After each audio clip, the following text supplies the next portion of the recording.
എല്ലാവർക്കും നമസ്കാരം. LB academy online ക്ലാസിന്റെ പുതിയൊരു വീഡിയോയിലേക്ക് എല്ലാവർക്കും സ്വാഗതം. അപ്പോൾ ഇന്ന് വന്നിരിക്കുന്നത് നമ്മുടെ NIOS +2 വിദ്യാർത്ഥികളുടെ ഇംഗ്ലീഷിന്റെ പരീക്ഷ കഴിഞ്ഞു. അപ്പോൾ ഈ ഒരു ഇംഗ്ലീഷിന്റെ പരീക്ഷയുടെ ആദ്യത്തെ 20 ചോദ്യങ്ങൾ, അതായത് MCQ ടൈപ്പ് ചോദ്യങ്ങളുടെ ഉത്തരങ്ങളാണ് നമ്മൾ ഇന്നത്തെ വീഡിയോയിലൂടെ നോക്കാനായിട്ട് പോകുന്നത്. സോ വീഡിയോയിലേക്ക് പോകുന്നതിന് മുൻപായിട്ട് നമ്മുടെ ചാനൽ ആദ്യമായിട്ട് ആരെങ്കിലും കാണുന്നവരുണ്ടെങ്കിൽ ചാനൽ ഒന്ന് സബ്സ്ക്രൈബ് ചെയ്യുക, ലൈക്ക് ചെയ്യുക, ദെൻ ഷെയർ ചെയ്യുക. അതോടൊപ്പം തന്നെ നമ്മുടെ LB അക്കാദമി ഓൺലൈൻ ക്ലാസ്സിൽ പുതിയ ബാച്ചിലേക്കുള്ള അഡ്മിഷൻസ് ആരംഭിച്ചിട്ടുണ്ട്. ലോകത്ത് എവിടെയുള്ളവരാണെങ്കിലും നിങ്ങളുടെ മുടങ്ങിപ്പോയ 10ാം ക്ലാസ്, +2, കൊമേഴ്സ്, ഹ്യൂമാനിറ്റീസ്, സയൻസ് ഈ ഗ്രൂപ്പുകളിൽ അഡ്മിഷൻ എടുത്തുകൊണ്ട് തന്നെ നിങ്ങൾക്ക് എന്ത് ചെയ്യാൻ പറ്റും? LB അക്കാദമി ഓൺലൈൻ ക്ലാസ്സിലൂടെ SSLC +2 ഒക്കെ കംപ്ലീറ്റ് ചെയ്യാനായിട്ട് സാധിക്കും. അപ്പോൾ അതിന് വേണ്ടിയിട്ട് നിങ്ങൾ എന്താ ചെയ്യേണ്ടതെന്ന് വെച്ച് കഴിഞ്ഞാൽ താഴെ കാണുന്ന നമ്പറിൽ വിളിക്കുക. വിളിച്ചിട്ട് കിട്ടിയില്ലെങ്കിൽ ആ നമ്പറിൽ തന്നെ വാട്സ്ആപ്പിൽ കോൺടാക്ട് ചെയ്യാനായിട്ട് ശ്രദ്ധിക്കുക കേട്ടോ. അപ്പോൾ ഇപ്പോൾ അഡ്മിഷൻ എടുക്കുകയാണെങ്കിൽ നിങ്ങൾക്ക് ഈ വരുന്ന വർഷം ഒക്ടോബർ മാസത്തിൽ പരീക്ഷ എഴുതാനായിട്ട് സാധിക്കുന്നതാണ്. ഓക്കെ, അപ്പോൾ നമുക്ക് ചോദ്യപേപ്പറിലേക്ക് കടക്കാം. അതിനു മുൻപ് ഒരു ചെറിയ കാര്യം ഓർമ്മിപ്പിക്കുന്നു. നമുക്കറിയാം നമ്മുടെ പരീക്ഷ എന്ന് പറയുന്നത് വളരെ ഈസി ആയിരുന്നു അല്ലെ. ഇംഗ്ലീഷിന്റെ എക്സാം വളരെ ഈസി ആയിരുന്നു. നമ്മുടെ LB പഠിക്കുന്ന എല്ലാ സ്റ്റുഡൻസും നമ്മളോട് പറഞ്ഞിരുന്നത് മിസ്സേ ഇംഗ്ലീഷിന്റെ പരീക്ഷ വളരെ ഈസി ആയിരുന്നു, ഞങ്ങൾക്ക് സമയത്തിന്റെ ഒരു പ്രോബ്ലം മാത്രമേ ഉണ്ടായിരുന്നുള്ളൂ, പക്ഷെ എക്സാം നല്ല സൂപ്പർ എക്സാം ആണെന്ന് പറഞ്ഞു. അത് കേട്ടപ്പോൾ വളരെയധികം സന്തോഷം തോന്നി. ഇനി മുമ്പോട്ടുള്ള എക്സാം ആണ് നമ്മൾ പേടിക്കേണ്ടത്. നമുക്കറിയാം നമ്മുടെ ഹിസ്റ്ററി, അക്കൗണ്ടൻസി, എക്കണോമിക്സ് ഇല്ല, ഇങ്ങനെയുള്ള സബ്ജക്റ്റുകൾ വരുന്നു. സയൻസുകാരുടെ ഞാൻ പറയുന്നില്ല, കാരണം സയൻസിൽ എപ്പോഴും ഫിസിക്സ്, കെമിസ്ട്രി, ബയോളജി, മാത്സ് ഒക്കെ നമുക്ക് കുറച്ച് കടുപ്പമായിട്ടുള്ള എക്സാമുകൾ തന്നെയാണ് നടക്കുന്നത്. എങ്കിൽ പോലും നിങ്ങൾ അതൊന്നും നോക്കണ്ട. എക്സാം എളുപ്പമാകണമെങ്കിൽ എന്താ ചെയ്യേണ്ടത്? നമ്മൾ നന്നായിട്ട് പഠിക്കണം അല്ലേ. അപ്പൊ നമ്മൾ നന്നായിട്ട് പഠിക്കുക. അതുപോലെ തന്നെ 10ാം ക്ലാസ്സുകാരുടെ കാര്യം വിട്ടുപോയിട്ടില്ല. നിങ്ങളും എന്ത് ചെയ്യണം? നന്നായിട്ട് പഠിക്കുക. നല്ലൊരു മാർക്ക് നിങ്ങൾക്ക് സ്കോർ ചെയ്യാനായിട്ട് സാധിക്കട്ടെ കേട്ടോ. അപ്പോൾ നമുക്ക് ക്വസ്റ്റ്യൻ പേപ്പറിലേക്ക് നേരെ പോകാം അല്ലെ. അപ്പൊ നോക്കിക്കേ, നമ്മൾ ഇന്നത്തെ വീഡിയോയിൽ നമ്മൾ ആദ്യത്തെ 20 ക്വസ്റ്റ്യന്റെ ആൻസേഴ്സ് മാത്രമേ പറയുന്നുള്ളൂ. അപ്പൊ ഞാൻ വളരെ പെട്ടെന്ന് തന്നെ ആൻസേഴ്സ് പറഞ്ഞു പോവുക ചെയ്യുന്നുണ്ട്. കാരണം ഇത് നമ്മൾ വായിച്ച് ഓരോ ക്വസ്റ്റ്യനും വായിച്ച് അത് മലയാളത്തിലേക്ക് ട്രാൻസ്ലേറ്റ് ആ ഒരു രീതിയിൽ നമ്മൾ പറയുന്നില്ല. കാരണം എന്താന്ന് വെച്ചാൽ നമ്മൾ ക്വസ്റ്റ്യൻ ആൻസർ ഒന്ന് നോക്കി പോകുന്ന മാത്രമേ ഉള്ളൂ. ഇനിയിപ്പോ അടുത്ത ബാച്ചിന് നമ്മൾ ക്വസ്റ്റ്യൻ പേപ്പർ വളരെ ഡീറ്റെയിൽ ആയിട്ട് തന്നെ നമ്മൾ അത് വിശകലനം ചെയ്ത് നിങ്ങൾക്ക് തരുന്നതായിരിക്കും. അപ്പൊ ഇന്നത്തെ ഈ ഒരു വീഡിയോയിൽ നമ്മൾ ഓരോ ക്വസ്റ്റ്യൻ നോക്കുന്നു, അതിന്റെ ആൻസേഴ്സ് ശരിയാണോ തെറ്റാണോ എന്ന് മാത്രം നമ്മൾ നോക്കി പോകുന്നുള്ളൂ കേട്ടോ. പെട്ടെന്ന് ക്വസ്റ്റ്യൻ പറഞ്ഞ് പെട്ടെന്ന് ആൻസർ അങ്ങ് പറഞ്ഞു പോവുക ചെയ്യുന്നത്. അപ്പൊ ഈ ഒരു വീഡിയോ കാണുമ്പോൾ നിങ്ങൾക്ക് നമ്മൾ പറയുന്നതിനകത്ത് എന്തെങ്കിലും ഒരു തെറ്റായിട്ടോ അല്ലെങ്കിൽ ഇതല്ല മിസ് ആൻസർ എന്നുള്ള രീതിയിൽ നിങ്ങൾക്ക് തോന്നുകയാണെങ്കിൽ അത് കമന്റ് ബോക്സിൽ നിങ്ങൾ കമന്റ് ആയിട്ട് രേഖപ്പെടുത്തുക കേട്ടോ. ഓക്കെ, അപ്പൊ നമുക്ക് ഫസ്റ്റ് ക്വസ്റ്റിലേക്ക് പോവാം. ഇംഗ്ലീഷിന്റെ പാർട്ട് എ സെക്ഷൻ എ ആണ്. പ്രിസ്ക്രൈബ്ഡ് ടെക്സ്റ്റ് ആണ് അല്ല, അതായത് നമ്മുടെ ടെക്സ്റ്റ് ബുക്കിൽ നിന്ന് ഡയറക്റ്റ് ഉള്ള ക്വസ്റ്റ്യൻസ് ആയിരുന്നു അത്. അന്ന് പറയുന്നത് നോക്കിയേ, ചൂസ് ദ കറക്റ്റ് ഓൾട്ടർനേറ്റീവ്സ് എന്നാണ് പറഞ്ഞിരിക്കുന്നത്. ഫസ്റ്റ് ക്വസ്റ്റ്യൻ എന്ന് പറയുന്നത് what condition were the leaves in according to the poem the road not taken അല്ലെ. ആ ഒരു ചാപ്റ്ററിൽ നിന്ന് വന്നിരിക്കുന്ന ക്വസ്റ്റ്യൻ ആണ്. സോ ഒന്നാമത്തെ ചോദ്യത്തിന്റെ ആൻസർ എന്ന് പറയുന്നത് ഏതാണ്? ഒന്നാമത്തെ ക്വസ്റ്റ്യൻ ആൻസർ ബി ആണ്, ഓപ്ഷൻ ബി ആണ് കേട്ടോ. രണ്ടാമത്തെ ക്വസ്റ്റിലേക്ക് പോയി കഴിഞ്ഞാൽ what does the poem where the mind is without fear എന്ന് പറയുന്ന ചാപ്റ്ററിൽ നിന്നുള്ള ക്വസ്റ്റ്യൻ ആണ്. Suggest the speaker wants for the country എന്നാണ് പറഞ്ഞിരിക്കുന്നത്. സോ അതിന്റെ ആൻസർ എന്ന് പറയുന്നത് ഏതാണ്? നമുക്കറിയാം ഫ്രീഡത്തെ അല്ലെങ്കിൽ സ്വാതന്ത്ര്യത്തിനെ ബേസ് ചെയ്തിട്ടുള്ള ഒരു ചാപ്റ്റർ അത് അല്ലെ. അപ്പൊ അതുകൊണ്ട് തന്നെ നമുക്ക് പറയാം ഏതാണ്? ഓപ്ഷൻ ബി ആണ് അവിടെ ശരിയായിട്ടുള്ള ആൻസർ കേട്ടോ. ഇനി അതിന്റെ രണ്ടാമത്തെ ക്വസ്റ്റ്യൻ ആണ്. രണ്ടാമത്തെ ക്വസ്റ്റ്യൻ ഇപ്രകാരമാണ് പറഞ്ഞിരിക്കുന്നത്. നമുക്ക് പാഠത്തിൽ നിന്നുള്ള കുറച്ച് ക്വസ്റ്റ്യൻസ്, അതായത് നമ്മൾ പഠിച്ചിട്ടുള്ള പാഠത്തിൽ നിന്നുള്ള കുറച്ച് ക്വസ്റ്റ്യൻസ് അവിടെ തന്നിരിക്കുന്നത്. ആ ക്വസ്റ്റ്യൻസ് വായിച്ചു നോക്കിയിട്ട് എന്ത് ചെയ്യണം? നമ്മൾ അതിന്റെ ആൻസേഴ്സ് എഴുതാൻ അവിടെ പറഞ്ഞിട്ടുള്ളൂ അല്ലെ. അപ്പൊ ഒന്നാമത്തെ ക്വസ്റ്റ്യൻ നിങ്ങൾക്കറിയാം, ഒന്നാമത്തെ ചോദ്യം ഇത് പറയുന്നത് ഏത് പാഠത്തിൽ നിന്ന് വന്നിട്ട് അല്ലെങ്കിൽ ഏത് ചാപ്റ്ററിൽ നിന്ന് വന്നിരിക്കുന്ന ക്വസ്റ്റ്യൻ ആണ്? ഏതാണ്? നമുക്കറിയാം ഒന്നാമത്തെ ദ റോഡ് നോട്ട് ടേക്കൺ എന്ന് പറയുന്ന ആ ഒരു പാഠഭാഗത്തിൽ നിന്ന് വന്നിരിക്കുന്ന ക്വസ്റ്റ്യൻസ് ആണ് അല്ലെ. അപ്പൊ അത് നിങ്ങൾ ആൻസർ എഴുതിയിട്ടുണ്ടെന്ന് വിചാരിക്കുന്നു. ദെൻ രണ്ടാമത്തെ ക്വസ്റ്റ്യൻ നമുക്കറിയാം ഏതാണ്? നമ്മുടെ കമലാദാസിന്റെ അല്ലെ ദ ഗ്രാൻഡ് മദേഴ്സ് ഹൗസ് എന്ന് പറയുന്ന അല്ലെങ്കിൽ മൈ ഗ്രാൻഡ് മദേഴ്സ് ഹൗസ് എന്ന് പറയുന്ന ആ ഒരു പാഠഭാഗത്തിൽ നിന്ന് വന്നിരിക്കുന്ന ക്വസ്റ്റ്യൻ ആണ്. ദെൻ മൂന്നാമത്തെ നമുക്കറിയാം ഏതാണ്? നൈറ്റ് ഓഫ് ദ സ്കോർപ്പിയൻ അല്ലെ, ആ ഒരു പാഠഭാഗത്തിൽ നിന്ന് വന്നിരിക്കുന്ന ക്വസ്റ്റ്യൻ ആണ്. ഓക്കെ, അപ്പൊ അതിന്റെ ആൻസേഴ്സ് നിങ്ങൾ എഴുതിയിട്ടുണ്ടെന്ന് വിചാരിക്കും. ഞാൻ ആൻസേഴ്സിലേക്ക് പോകുന്നില്ല. സോ നിങ്ങൾ അത് കറക്റ്റ് ആയിട്ട് എഴുതിയിട്ടുണ്ടെന്ന് വിചാരിക്കുന്നു. ഓക്കെ, മൂന്നാമത്തെ ക്വസ്റ്റ്യൻ ആണ്. ആ മൂന്നാമത്തെ ക്വസ്റ്റ്യനിൽ എന്താ പറഞ്ഞിരിക്കുന്നത്? Read the following text carefully and identify the true and false sentences. അതായത് തന്നിരിക്കുന്ന പാസേജ് കറക്റ്റ് ആയിട്ട് വായിച്ചു നോക്കിയതിനു ശേഷം ആ ഒരു ക്വസ്റ്റ്യൻസ് അല്ലെങ്കിൽ താഴെ തന്നിരിക്കുന്ന 3 ക്വസ്റ്റ്യൻസ് ഉണ്ട് അല്ലെ, ആ പാസേജിനെ അടിസ്ഥാനമാക്കി അത് ട്രൂ ആണോ ഫോൾസ് ആണോ എന്ന് മാത്രം നമ്മൾ എന്താ കണ്ടുപിടിച്ചാൽ മതി. അതില് ഒന്നാമത്തെ എന്താണ്? നമുക്കറിയാം ഫോൾസ് സ്റ്റേറ്റ്മെന്റ് ആണ്. ദെൻ രണ്ടാമത്തെ എന്താണ്? ട്രൂ ആണ്. ദെൻ മൂന്നാമത്തെ എന്താണ്? ഫോൾസ് സ്റ്റേറ്റ്മെന്റ് ആണ്. ഓക്കെ, ഇനി നാലാമത്തെ ക്വസ്റ്റ്യന് മാച്ച് ദി ഫോളോയിങ് ആണ് അല്ലെ. അതൊക്കെ ഒബ്ജക്റ്റീവിനകത്ത് വരുന്ന ക്വസ്റ്റ്യൻസ് ആണ് കേട്ടോ. അപ്പൊ മാച്ച് ദി ഫോളോയിങ് നോക്കിക്കേ, അവിടെ ഏതാ വരുന്നത്? ഒന്നാമത്തെ ആൻസർ ഏതിലേക്ക് വരും? ഡി ആണ് അല്ലെ. ഒന്നിന്റെ ആൻസർ ഡി വരും. രണ്ടാമത്തേത് നമുക്ക് എയിലേക്കാണ് വരുന്നത്. ദെൻ മൂന്നാമത്തെ നമ്മുടെ ബിയിലേക്ക് വരും, ദെൻ നാലാമത്തെ നമ്മുടെ സിയിലേക്ക് വരും. ഓക്കെ, ക്ലിയർ ആണല്ലോ. ഇനി അടുത്തത് അഞ്ചാമത്തെ ക്വസ്റ്റ്യൻ ആണ്. അഞ്ചാമത്തെ ചോദ്യം നോക്കിയേ, കറക്റ്റ് ഓൾട്ടർനേറ്റീവ്സ് അവിടുന്ന് സെലക്ട് ചെയ്ത് എഴുതാനാണ് പറഞ്ഞിരിക്കുന്നത് അല്ലെ. ഒന്നാമത്തെ ക്വസ്റ്റ്യൻ ആൻസർ എന്ന് പറയുന്നത് ഏതാണ്? ബി ആണ് അല്ലെ. ബി ആണ് അവിടെ ശരിയായിട്ടുള്ള ആൻസർ വരുന്നത്. അത് നമുക്കറിയാം, I must know the truth എന്ന് പറയുന്ന ചാപ്റ്ററിൽ നിന്ന് വന്നിരിക്കുന്ന ക്വസ്റ്റ്യൻ ആണ്. ദെൻ രണ്ടാമത്തെ ക്വസ്റ്റ്യന്റെ ആൻസർ വരുന്നത് ഏതാണ്? നമുക്കറിയാം അവിടെ ഡി ആണ് അല്ലെ. അത് ഏത് ചാപ്റ്ററിൽ വന്നിരിക്കുന്ന ക്വസ്റ്റ്യൻ ആണ്? The tiger in the tunnel എന്ന് പറയുന്ന ചാപ്റ്ററിൽ നിന്ന് വന്നിരിക്കുന്ന ക്വസ്റ്റ്യൻ ആണ്. അപ്പൊ അത് രണ്ടാമത്തെ ക്വസ്റ്റ്യൻ എന്ന് പറയുന്നതിന്റെ ആൻസർ എന്ന് പറയുന്നത് ഡി ആണ് കേട്ടോ. ഡി ആണ് അവിടെ ആൻസർ ആയിട്ട് വരുന്നത്. ഓക്കെ, ഇനി നമുക്ക് അതിന്റെ ആറാമത്തെ ക്വസ്റ്റ്യനിലേക്ക് കിടക്കാം. അടുത്ത നമ്മുടെ ആറാമത്തെ ക്വസ്റ്റ്യൻ ആണ്. ഈ ആറാമത്തെ ചോദ്യം നിങ്ങൾ അവിടെ ശ്രദ്ധിക്കുക. നമുക്ക് എന്താ, സെക്ഷൻ ബി ആണ് അവിടെ അല്ലെ. അത് നമ്മുടെ ടെക്സ്റ്റ് ബുക്കിൽ ഇല്ലാത്ത ഒരു പാസേജ് തന്നതിന് ശേഷം അതിൽ നിന്നുള്ള കുറച്ച് ക്വസ്റ്റ്യൻസ് ആണ് നമുക്ക് അവിടെ തന്നിട്ടുള്ളത്. അപ്പൊ നിങ്ങൾ എന്താ ചെയ്യേണ്ടത്, ആ പാസേജ് നിങ്ങൾ വായിച്ചു നോക്കുക. അതിനുശേഷം നിങ്ങൾ എന്താ, താഴെ തന്നിരിക്കുന്ന ചോദ്യങ്ങൾ വായിച്ച് ആ പാസേജിൽ നിന്നാണ് എന്ത് കണ്ടെത്തേണ്ടത്, അതിന്റെ ആൻസേഴ്സ് കണ്ടെത്തേണ്ടത് അല്ലെ. വളരെ ഈസി ആയിട്ടുള്ള ഒരു സെക്ഷൻ ആണ് നമ്മുടെ സെക്ഷൻ ബിയിലെ ക്വസ്റ്റ്യൻസ് എന്ന് പറയുന്നത്. അപ്പോൾ ആ പാസേജ് ഒക്കെ കറക്റ്റ് ആയിട്ട് വായിച്ചു നോക്കാം. ഒന്നും കിട്ടാത്തവർക്കാണെങ്കിൽ തന്നെ ആ തന്നിരിക്കുന്ന ക്വസ്റ്റ്യനിലെ വാക്കുകൾ അവിടെ ആ പാസേജിൽ എവിടെയാന്ന് നോക്കിക്കാൻ ഞാൻ സെന്റൻസ് അങ്ങ് എഴുതി കൊടുത്താൽ മതി അല്ലെ. ഈസി ആയിട്ട് നമുക്ക് അവിടെ സ്കോർ ചെയ്യാൻ പറ്റും. അപ്പൊ അങ്ങനെയൊക്കെ ബുദ്ധിപരമായിട്ട് രീതിയിൽ ചിന്തിച്ചെഴുതിയിട്ടുള്ളവർക്കാണെങ്കിൽ അവിടെ നന്നായിട്ട് നിങ്ങൾക്ക് മാർക്ക് സ്കോർ ചെയ്യാൻ പറ്റും കേട്ടോ. അപ്പൊ ഇവിടെ നോക്കിയേ, ഒന്നാമത്തെ ക്വസ്റ്റ്യൻ എന്ന് പറയുമ്പോൾ educational toys stimulate cognitive skills and dash child's development എന്നാണ് പറഞ്ഞിരിക്കുന്നത്. സോ അവിടെ ഡാഷിന്റെ അവിടെ എന്താ വരേണ്ടത്? Physical emotional and social development എന്നുള്ളതാണ് അല്ലെ. കറക്റ്റ് ആ പാസേജ് തന്നിട്ടുണ്ട് ആ ഒരു വാക്ക്. അതുകൊണ്ട് തന്നെ നമുക്ക് അവിടെ ഈസി ആയിട്ട് മാർക്ക് സ്കോർ ചെയ്യാൻ പറ്റും. ദെൻ അതിന്റെ രണ്ടാമത്തെ ക്വസ്റ്റ്യൻ ആൻസർ എന്താ വരണ്ടേ? Their feelings and navigate different scenarios with the toys എന്നുള്ളതാണ് അവിടെ വരേണ്ടത്. ദെൻ മൂന്നാമത്തത് the role of creative toys is to nurture dash and innovation. അവിടെ എന്താണ്? ഇമാജിനേഷൻ ആൻഡ് ഇന്നോവേഷൻ എന്നാണ് വരേണ്ടത് അല്ലെ. ഇനി ഏഴാമത്തെ ക്വസ്റ്റ്യൻ അവിടെ തന്നിട്ടുണ്ട്, കറക്റ്റ് ദ ഓൾട്ടർനേറ്റീവ്സ് അല്ലെ, അതാ പറഞ്ഞിരിക്കുന്നത്. സോ അവിടെ ആൻസർ ഏതാ വരുന്നത്? ഏഴാമത്തെ ഒന്നിന്റെ ആൻസർ എന്ന് പറഞ്ഞാൽ ഷെയറിംഗ്, കോപ്പറേഷൻ ആൻഡ് എമ്പതി. വായിച്ചിട്ടുള്ളവർക്ക് ഈസി ആയിട്ട് തന്നെ മാർക്ക് സ്കോർ ചെയ്യാൻ പറ്റുന്ന ഒരു സെക്ഷൻ ആണ് ഇത് അല്ലെ. ഇനി അടുത്ത് അവിടെ തന്നിരിക്കുന്നത് നമുക്ക് ഏഴിന്റെ തന്നെ രണ്ടാമത്തെ ക്വസ്റ്റ്യൻ ഉണ്ട്. അതിന്റെ ആൻസർ എന്താ വരേണ്ടത്? അവിടെ ബി ആണ് അല്ലെ. ഓപ്ഷൻ ബി ആണ് അവിടെ കറക്റ്റ് ആയിട്ടുള്ള ആൻസർ എന്ന് പറയുന്നത്. Language development and vocabulary expansion എന്നുള്ളതാണ് ശരിയായിട്ടുള്ള ആൻസർ. ദെൻ ഏഴിന്റെ മൂന്നാമത്തെ ക്വസ്റ്റ്യൻ ആൻസർ എന്ന് പറയുമ്പോൾ അവിടെ ഏതാ? ബി ആണ് വരേണ്ടത് അല്ലെ. ബി ആണ് അവിടെ ശരിയായിട്ടുള്ള ആൻസർ എന്ന് പറയുന്നത്. ദെൻ അടുത്തത് എട്ടാമത്തെ ചോദ്യമാണ്. എട്ടാമത്തെ ചോദ്യത്തിലേക്ക് പോകുമ്പോൾ ആ ഒരു പാസേജ് തന്നതിന് ശേഷം പാസേജ് വായിച്ചു നോക്കുക. ശരിയാണോ തെറ്റാണോ എന്ന് മാത്രം എഴുതിയാൽ മതി അല്ലെ. പാസേജ് ശരിയാണോ തെറ്റാണോ എന്ന് മാത്രം അവിടെ എഴുതി കൊടുത്താൽ മതി.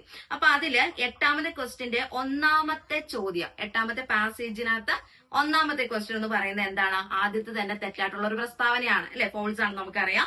ദെൻ അതിന്റെ രണ്ടാമത്തെ എടുത്തു കഴിഞ്ഞാൽ അത് ട്രൂ ആണ്. ദെൻ മൂന്നാമത്തെ എടുത്തു കഴിഞ്ഞാൽ അതും ട്രൂ ആണ്. നാലാമത്തെ ക്വസ്റ്റ്യൻ എടുത്തു കഴിഞ്ഞാൽ അതും ട്രൂ ആണ്. അഞ്ചാമത്തെ എടുത്തു കഴിഞ്ഞാൽ അതും ട്രൂ ആണ്.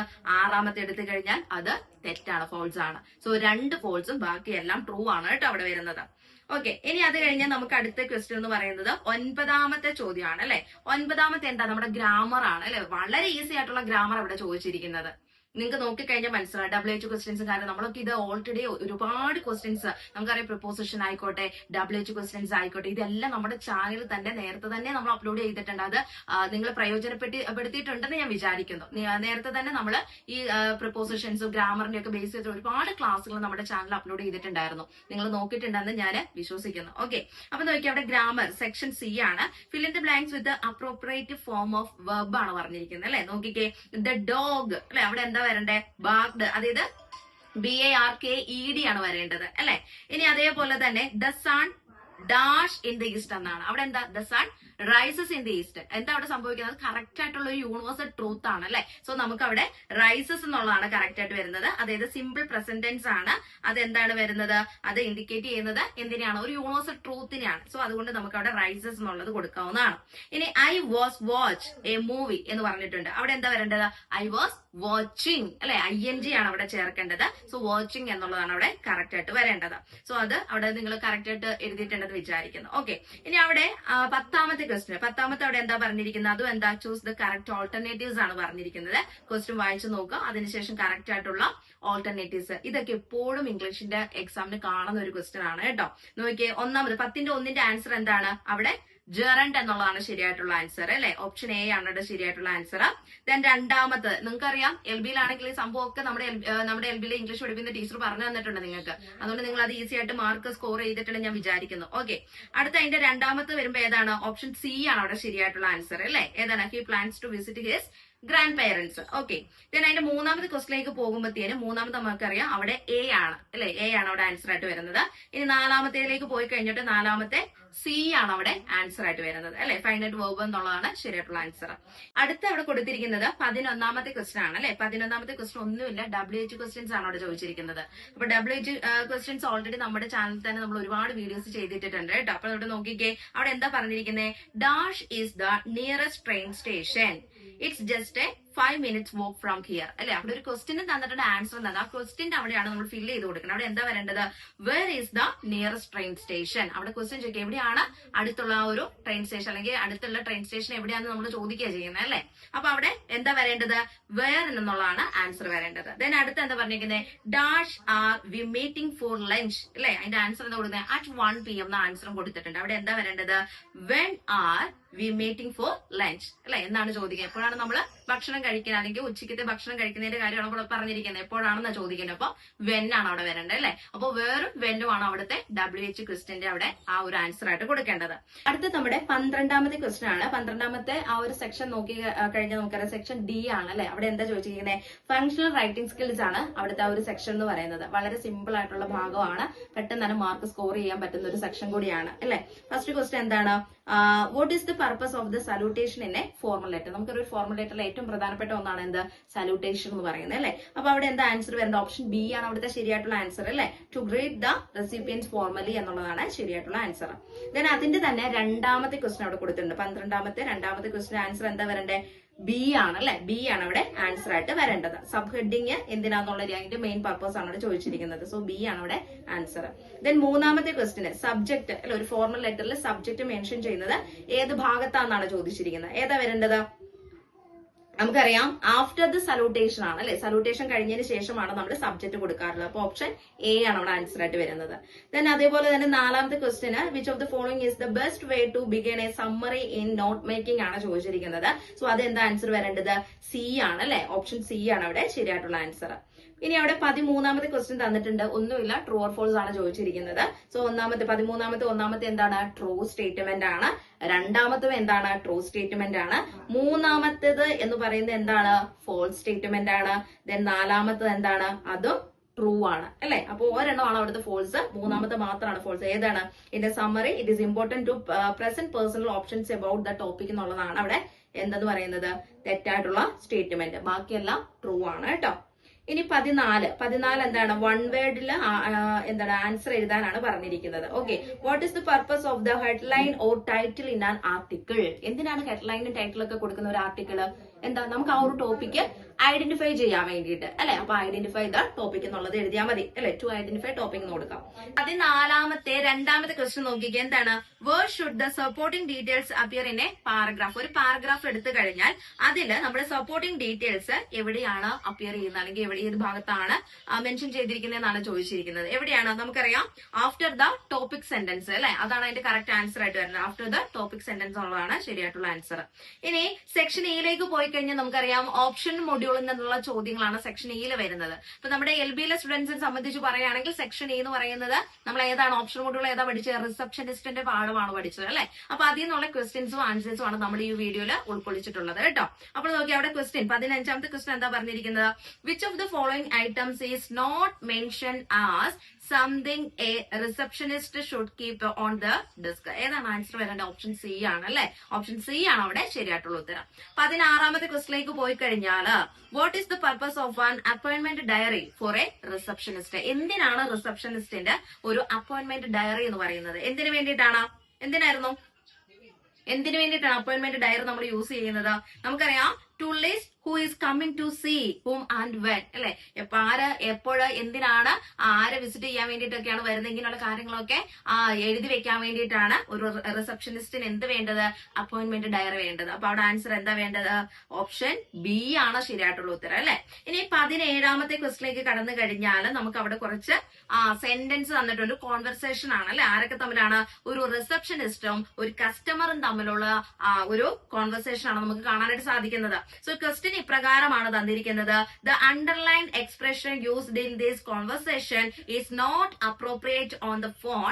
Choose the correct response from the option given അല്ലെ. വളരെ എളുപ്പമുള്ള ഒരു ക്വസ്റ്റ്യൻ ആണ്. നമ്മൾ ആ റിസപ്ഷനിസ്റ്റും ആ കസ്റ്റമറും തമ്മിലുള്ള സംഭാഷണം ഒന്ന് വായിച്ചു നോക്കുക. അണ്ടർലൈൻ ചെയ്തിരിക്കുന്ന ആ ഭാഗത്ത് എന്താണോ തെറ്റ് അവിടെ ഒന്ന് കറക്റ്റ് ചെയ്ത് കൊടുത്താൽ മതി അല്ലെ. അവിടെ എന്താ ആൻസർ വരേണ്ടത്, നമുക്ക് ഓപ്ഷൻസ് അവിടെ തന്നിട്ടുണ്ട് അല്ലെ. വെൻ ഈസ് യുവർ പ്ലാൻ അല്ലെ, അതുപോലെ certainly when are you planning to stay, ഇങ്ങനെ കുറെ ഓപ്ഷൻസ് തന്നിട്ടുണ്ട്. സോ നമുക്ക് അവിടെ പറയാം 17ാമത്തെ ചോദ്യം എന്ന് പറയുമ്പോൾ അവിടെ എന്താ വരേണ്ടത്, അവിടെ സെന്റൻസ് ഇപ്രകാരമായിരുന്നു. റിസപ്ഷനിസ്റ്റ് എന്താ പറയുന്നത്, of course where are you planning to stay എന്നാണ് വരുന്നത് അല്ലെ. അപ്പൊ അവിടെ എന്താണ് ശരിക്കുള്ള ആൻസർ വരേണ്ടത്, ഓപ്ഷൻ ബി ആണ് അല്ലെ. certainly where are you planning to when are you planning to stay എന്നുള്ളതാണ് ഇവിടെ ശരിയായിട്ടുള്ള ആൻസർ. അപ്പൊ ഓപ്ഷൻ ബി ആണ് അവിടെ ശരിയായിട്ടുള്ള ഉത്തരം എന്ന് പറയുന്നത്. ഇനി 18ാമത്തെ ക്വസ്റ്റിലേക്ക് കടന്നു കഴിഞ്ഞാൽ 18 ഇങ്ങനെയാണ് കൊടുത്തിരിക്കുന്നത്. Why is it necessary for a receptionist to repeat telephone numbers. എന്താണ് അവിടെ ആൻസർ വരേണ്ടത്, നമുക്കറിയാം എ ആണ് അല്ലെ. To ensure accuracy and clear communication എന്നുള്ളതാണ് ശരിയായിട്ടുള്ള ആൻസർ എന്ന് പറയുന്നത് അല്ലെ. ഇനി അടുത്തത് 19ാമത്തെ ക്വസ്റ്റിലേക്ക് കിടക്കുകയാണ്. Why is it important for a receptionist to keep control of the conversation. എന്താണ് ശരിയായിട്ടുള്ള ആൻസർ എന്ന് പറയുന്നത്, സി ആണ് അല്ലെ. സി ആണ് അവിടെ ആൻസർ ആയിട്ട് വരേണ്ടത്. ഓപ്ഷൻ സി ആണ് ശരിയായിട്ടുള്ള ഉത്തരം. ഇനി 20ാമത്തെ ചോദ്യത്തിലേക്ക് കടക്കുമ്പോൾ അവിടെ എന്താണ്, നമ്മുടെ ടെക്സ്റ്റ് ബുക്കിൽ നമ്മൾ പഠിച്ചിട്ടുള്ള പാഠഭാഗത്തു നിന്ന് കറക്റ്റ് അതിൽ നിന്ന് വന്നിരിക്കുന്ന കറക്റ്റ് കുറച്ച് ക്വസ്റ്റ്യൻസ് ആണ്. അവിടെ നിങ്ങൾക്ക് ആ പാഠഭാഗം നന്നായിട്ട് ഏതൊക്കെയാണ്, ദ റോഡ് നോട്ട് ടേക്കൺ എന്ന് പറയുന്ന പാഠഭാഗവും where the mind is without fear എന്ന് പറയുന്ന പാഠഭാഗവും അല്ലെ. അത് വായിച്ച് മനസ്സിലാക്കിയിട്ടുള്ള വിദ്യാർത്ഥിക്ക് എന്താണ് അതിൽ നിന്നുള്ള ചോദ്യം നമുക്ക് കറക്റ്റ് ആയിട്ട് ആൻസർ എഴുതാവുന്നതാണ്. അപ്പോൾ ഇത്രയും ആയിരുന്നു നമ്മുടെ ഇംഗ്ലീഷിന്റെ ആദ്യത്തെ 20 ക്വസ്റ്റ്യന്റെ ആൻസേഴ്സ് എന്ന് പറയുന്നത്. അപ്പൊ നിങ്ങൾക്കും ഈ ചോദ്യങ്ങളും ഉത്തരങ്ങളും ഒക്കെ ഒന്നുകൂടി ഒന്ന് വിലയിരുത്താവുന്നതാണ്. നമ്മുടെ വീഡിയോ കാണുന്ന സ്റ്റുഡൻസ് നമ്മൾ പറഞ്ഞിരിക്കുന്ന ചോദ്യങ്ങളും ഉത്തരങ്ങളും ഒക്കെ ഒന്ന് വിശകലനം ചെയ്യാം. നമ്മൾ പറഞ്ഞിരിക്കുന്നത് തെറ്റാണോ എന്ന് നിങ്ങൾക്ക് കറക്റ്റ് ആയിട്ട് അവിടെ പറയാൻ പറ്റും അല്ലെ. അപ്പൊ അങ്ങനെയൊക്കെ ചെയ്യാവുന്നതാണ്. നിങ്ങൾ കുറെ കുട്ടികൾ ഇതേപോലെ നമ്മൾ പറയുന്നതിനകത്ത് എന്തെങ്കിലും മിസ്റ്റേക്കുകൾ ഉണ്ടെങ്കിൽ അത് കറക്റ്റ് ആയിട്ട് ചൂണ്ടിക്കാണിക്കുന്നുണ്ട്. അതൊക്കെ നല്ല കാര്യമാണ്, യാതൊരു കുഴപ്പമില്ല. കാരണം നമ്മളെല്ലാവരും മനുഷ്യന്മാരാണ്, നമുക്ക് തെറ്റുകളൊക്കെ വരും ഇല്ലേ. സ്വാഭാവികമായിട്ട് നിങ്ങൾ പഠിച്ചുകൊണ്ടിരിക്കുന്ന സ്റ്റുഡൻസ് ആണ്. സോ നിങ്ങൾക്ക് അതിന്റെ ആൻസേഴ്സ് കറക്റ്റ് ആയിട്ട് അറിയാമെങ്കിൽ നിങ്ങൾക്ക് അത് കമന്റ് ചെയ്യാം. അവിടെ ഒന്നും യാതൊരു പ്രശ്നം വരുന്നില്ല. ചില ആൾക്കാർ ചോദിക്കാറുണ്ട്, മിസ് ഇതല്ലേ ആൻസർ എന്ന് ചോദിക്കാറുണ്ട്. നല്ല കാര്യമാണ്, അങ്ങനെയൊക്കെയുള്ള കാര്യങ്ങൾ ചെയ്യുക കേട്ടോ. അപ്പൊ എന്തെങ്കിലും ഡൗട്ടോ കാര്യങ്ങളോ ഉണ്ടെങ്കിൽ വീഡിയോയുടെ താഴെ കമന്റ് ബോക്സിൽ നിങ്ങൾ കമന്റ് ആയിട്ട് രേഖപ്പെടുത്തുക. നമ്മുടെ ക്ലാസ്സുകളൊക്കെ എൽബിയിലെ ഓരോ ടീച്ചേഴ്സ് നിങ്ങൾക്ക് വേണ്ടിയിട്ട് എക്സാം ടൈമിൽ അല്ലെ ക്വസ്റ്റ്യൻ പേപ്പർ വിശകലനം അതുപോലെ വളരെ ഇമ്പോർട്ടന്റ് ആയിട്ട് ടോപ്പിക്സും കാര്യങ്ങളൊക്കെ പറഞ്ഞിട്ട് ക്ലാസ്സുകളും കാര്യങ്ങളായിട്ട് വരുന്നുണ്ട്. അപ്പോൾ ഈ ക്ലാസ്സുകളൊക്കെ നിങ്ങൾക്ക് പ്രയോജനകരമാവുന്നുണ്ടെങ്കിൽ അത് ആ ഒരു കമന്റിലൂടെയും അതുപോലെ തന്നെ നിങ്ങളുടെ ലൈക്കിലൂടെയും ഒക്കെ നിങ്ങളെ അറിയിക്കാനായിട്ട് ശ്രദ്ധിക്കുക. അപ്പോൾ ഇനി മുമ്പോട്ടുള്ള പരീക്ഷകളാണ് നമ്മൾ ഭയഭത്തോടെ കാണുന്നത്. ആ പരീക്ഷകളൊക്കെ നമുക്ക് നന്നായിട്ട് എഴുതണം. അതിനു വേണ്ടിയിട്ട് നമ്മുടെ ചാനൽ നിങ്ങൾ ഫോളോ ചെയ്തോളുക. നമ്മുടെ ചാനലിലൂടെ ഏറ്റവും പ്രധാനപ്പെട്ട ഇനി വരാൻ പോകുന്ന പരീക്ഷകളുടെ ഏറ്റവും പ്രധാനപ്പെട്ട ചോദ്യങ്ങളും ഉത്തരങ്ങളും ഒക്കെ വെച്ചിട്ടുള്ള വീഡിയോസും ലൈവ് ക്ലാസ്സും കാര്യങ്ങളൊക്കെ വരുന്നുണ്ട്. അപ്പോൾ നിർത്തുന്നു. NIS സംബന്ധിച്ചിട്ടുള്ള പുതിയ പുതിയ ഇൻഫർമേഷൻസുമായി നെക്സ്റ്റ് വീഡിയോയിൽ കാണാം. Thank you.